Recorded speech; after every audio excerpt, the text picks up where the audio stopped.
At the end of the Second World War, an elite force of Australian commandos enlisted these wild men of Borneo in a terrifying tactic against the Japanese: headhunting.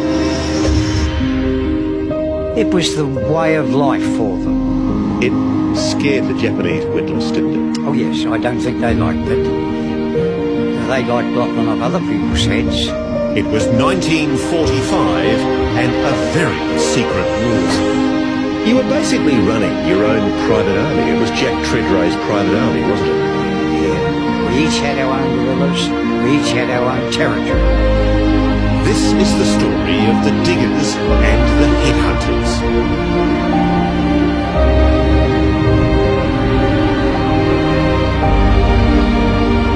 Today, we're on our way back to the Borneo Highlands with one of the last of those Australians who ran this very dangerous covert operation nearly 70 years ago.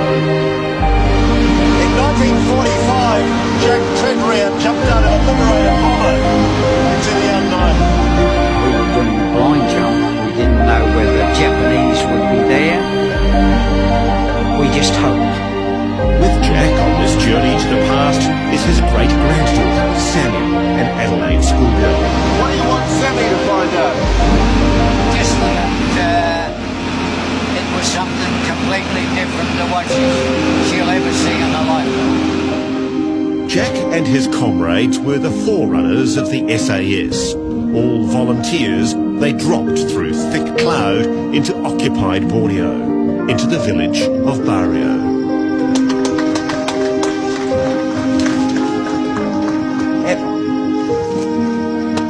Welcome back, Jack Treaday, to the Highland of Borneo. Thank you very much. Hello, sir. Nice to meet you. Yeah. I'm sorry, It's all right. I can hold you back. Yeah. I'm personal. Only a handful of that Z Special Unit team survived. Jack is the only one well enough to return here. After you, Jack. Lead the way.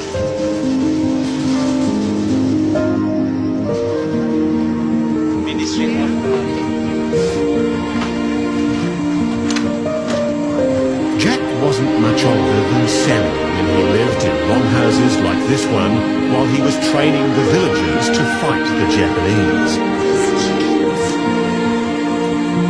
Locals had already suffered over 3 years of cruel Japanese occupation. Many tribesmen were now keen to take their revenge. And the brutal reality Jack faced, shoulder to shoulder with them, was tougher than Sammy imagined. I went up to this room, and there was a cage full of heads.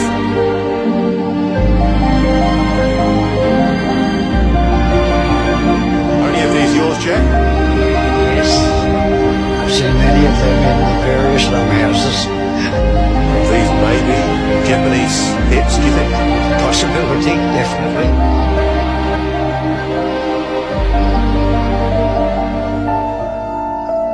It was March 1945, and their operation was codenamed Simut, the Malay word for ant. The commandos taught the tribesmen to use modern weapons. But in thick mountainous jungle, the Australians depended on the stealth and skill of the native warriors to patrol hundreds of kilometres of enemy territory, spying on Japanese positions in preparation for an Allied invasion. We were there from March until May before the Japanese knew we were in the area.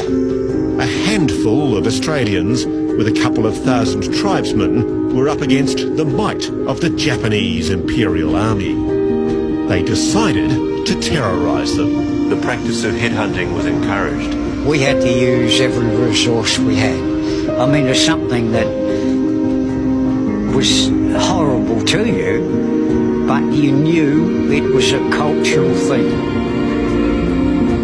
Christian missionaries had banned headhunting before the war, but Jack's commander encouraged the Highland warriors to resume their tradition. This time lopping Japanese heads.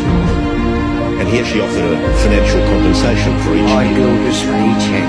5 Dutch guilders. It's pretty gruesome stuff, Jack. Yeah, it was.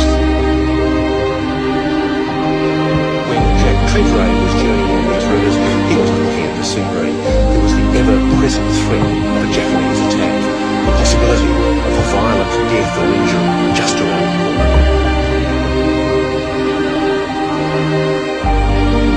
So were you ever ambushed on the river? No, not once. But you ambushed Japanese? Yep. On several occasions.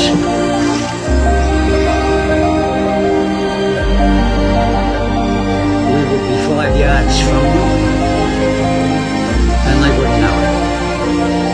But you can understand how silent it is. Jack's exploits with his band of 30 warriors won him the military medal. I had my own method of throwing a grenade. They were all 6-second fuses, so I'd hold them in the hand, let them go until there was about 3 seconds left and throw it like a cricket ball. You comfortable? Yes. Dead. He's delighted you've come along. This is probably the first time that I've ever really talked to him. What have you found yourself talking to him about? I'm gonna cry.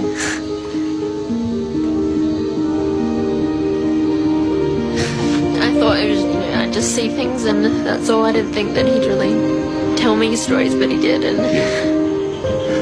it's just lovely to talk to him, and that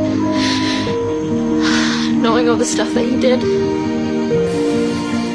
not only for the natives and for like our country as well.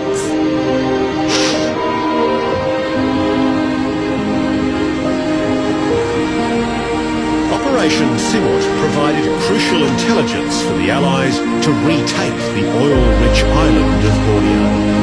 Do you think that the operation you were part of saved a lot of Australian lives? Yes, because we had 2,000 of the population armed, and we had 32 Z people there, each controlling those 2,000, and that stopped the Japanese coming in there. At the end of June 1945, Australian and American troops retook Borneo. The Z-men were forbidden to ever speak of their secret war. We ran the Super Shack for 30 years, no one knew what we did. Was it frustrating you that you couldn't talk openly about it? Well, my wife used to growl at me for the first couple of years that I'd have nightmares, but I put it out of my mind once I settled down and returned to my occupation. Jack became Adelaide's most prestigious tailor, making suits for premiers and governors. None knew he was a highly trained killer. He never told of, nor did he ever forget, the tribesmen he came to regard as his brothers in arms. I'd love to tell those people how much they meant to us. They made our job so much easier. While few in Australia are aware of what Jack and his comrades achieved in Borneo, here he's honoured as a hero and a friend. Today, Jack is the special guest at this official dedication of a memorial remembering the once secret Simut operation. This is my granddaughter. Yeah. Nice to meet you. I'm pleased to meet you too. I'm a little emotional because I'm the last one. Oh yeah, I remember all your friends, yeah? Yeah. It's good that you managed to come here. I'm very glad that you come. I'm honored to come. Very good. Like the commandos.